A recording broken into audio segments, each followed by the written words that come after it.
Hi guys, this is Dan from Magic Pachinko Restorations with another short video on a vintage pachinko machine. If you enjoy these videos, please click on the subscribe link. Give us a thumbs up, leave us some comments. Always glad to listen to those comments and respond. MagicPachinkoRestoration.com. You can go there and get a lot of information, show some pictures of what I've done in the past, so on and so forth. So without further ado, let's just jump right into this. This is a Heiwa. I'm not sure what the year is. My guess is probably 75, 76. Unfortunately, it's got a nice sticker there, but the Showa numbers are not on it. So this one had not an older playfield, a different playfield on it. This was the original playfield. And as you can see, this one is very, very water stained. You can really see it on the back side. It took a lot of water at the top. And the reason for that is because they used to take these machines out in the back alley and spray them and take a big brush with soapy water and wash them. And of course that let all the water get in and water stain everything. So that's where most of that came. So all cleaned up. It's very pretty. They opted for the Japanese block art background on it. This particular machine has, I've said this many, many times, but this is red mahogany.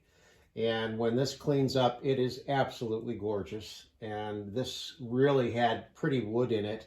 And it's hard to see in the video, but every once in a while you'll see little holes or little lines, and what that is the Japanese beetles actually got into this wood and would make burrows through it. And if this were a bigger piece of wood with the burrows and things in it that was for furniture, it would be worth a ton of money, absolute ton of money, especially these days. This wood was a lot more common back in the 70s. So we'll turn this around, let you look at the back of it. This, my own opinion, is that Heiwa way over-engineers their machines.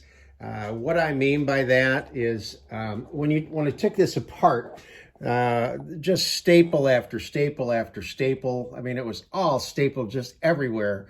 I did use some staples when I put it back together, but I also did a lot of screws. If you look down here, this is a heavy, heavy bracket with 5 bolts in it. You know, that's just, to me, that's just way, way heavy. One thing that I did on this one, so that everybody can see the ingenuity, I guess, when you're dealing with an old machine and you have broken parts and things like that, and you just can't easily replace them.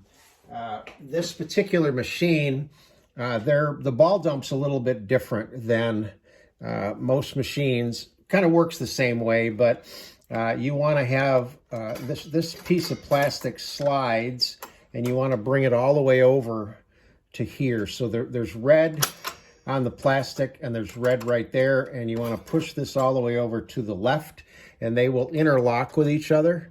And what that does is it allows the balls, as they come down the upper chute into the turnaround across the lower chute, to go directly into the jackpot chamber, which is where you want them. When you do a ball dump, this gets pushed down, or I'm sorry, lifted up, and then it will allow the balls to not go into the jackpot chamber, but come down this exit chute and empty out of the machine. Well, when I took it apart, I noticed that this piece right here, there's a screw that holds it here and a screw that holds it there. It holds this slide piece on. And I noticed that the screw here was missing, and actually part of the plastic was gone. Now, what you're seeing here is a white piece of plastic rather than clear. So there should have been a clear piece of plastic there. Now, when I put it all back together, I thought it was going to be okay. But when I first went to dump the balls, this metal piece bulged out, and it just let balls come out all over the place. So I just happened to have a scrap piece of plastic with a hole in it, and I cut some threads with a self-tapping screw, screwed it in. So this piece actually just kind of floats in there, but it fills that gap and it works just fine. So those are the things that you got to kind of keep your eyes open for when you're working on these pachinko machines, especially when you don't have all the parts. One other thing that I want to touch base on real quick is a lot of the forums and Facebook people are talking about lubricants. And I have said over and over and over and over again, don't use any kind of lubricant on pachinko machines. The only place that I'll put any kind of lubricant is right in here. Down here where the ball bearings are in the launch mechanism. That's the only place I'll put any kind of lubricant. If you lubricate pieces in here that are plastic on brass and things like that, the oil will just eventually dry out. It collects dust. It makes a mess. Now, what they've talked about is the dry lubricants, and evidently some people have used them and they've been fine. I've never used them, so I'm not going to say poo-poo to the idea. I'm just going to reinforce that if your pachinko machine is clean, it doesn't need to be lubricated. Okay, so get off the soapbox and let's take a look at this machine. 12-volt power supply from the wall plugs in, and as soon as it does, then the ball out light will come on. This says, hey, there's no balls in here, or not enough balls. As you put balls in the machine, you'll see what happens in just a second. You want to make sure that the two red pieces are interlocked. If not, when you drop the balls in, they're going to come right out of the machine. So make sure you interlock those two pieces. Grab a handful of balls, and they will run down the double ramp into the jackpot chamber and stop. Keep putting the balls in. Okay, now if you look here, you can see that this row is full, the row behind it is full, and what's happened is the balls have backed up enough that they push down on the white piece of plastic that's in here. Again, it's on a pivot. Put a few more in. And they weight that right down, and in this case, it closes the micro switch, but it will turn that light off. That's your ball out light. The jackpot light is located right in the middle of the jackpot chamber, and the micro switch or the leaf switch for it is right here. So when this jackpot arm goes up, it'll press these two contacts together and light this light right here. Okay. So now that is in that situation, you want to dump the vast majority of balls that you have in the upper hopper. And I can't stress this enough, when you set up a machine, this hopper needs to be full all the time. You can't put a dozen balls in there and expect your pachinko machine to work. This has got to be full. That's why you buy 500 or 1,000 pachinko balls, so that this can be full all the time. As you win, you need to take your winnings and replace them in this upper hopper. So you're playing the part of a player and a parlor owner at the same time.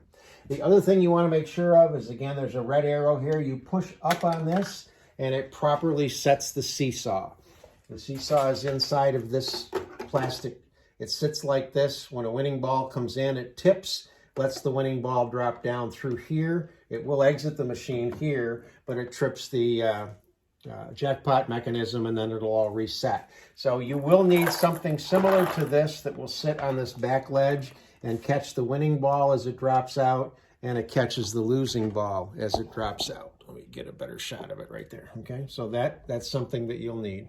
Okay, so let's turn this around and see it in action.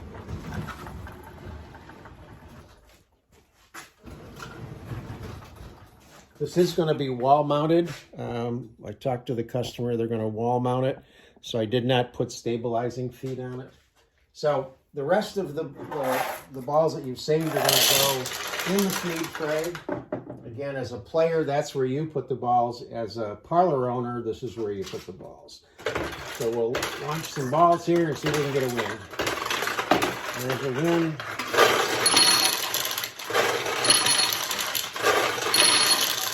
Actually, 3 wins. So if the tulips are open like this, it makes a big target. When they're closed, it makes it a little tougher to get in there, but you can. If you drop the best shot ball, if you will, is a ball there. A ball that will get right up to about the top arc and then start its way down.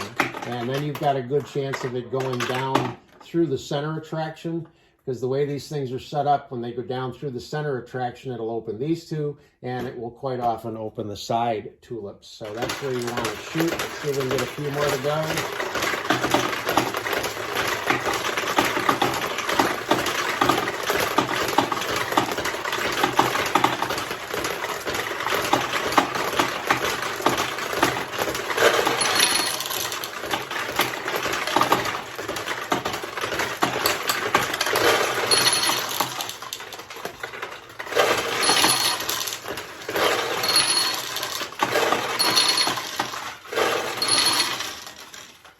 So that's the Heiwa. Hope you like it.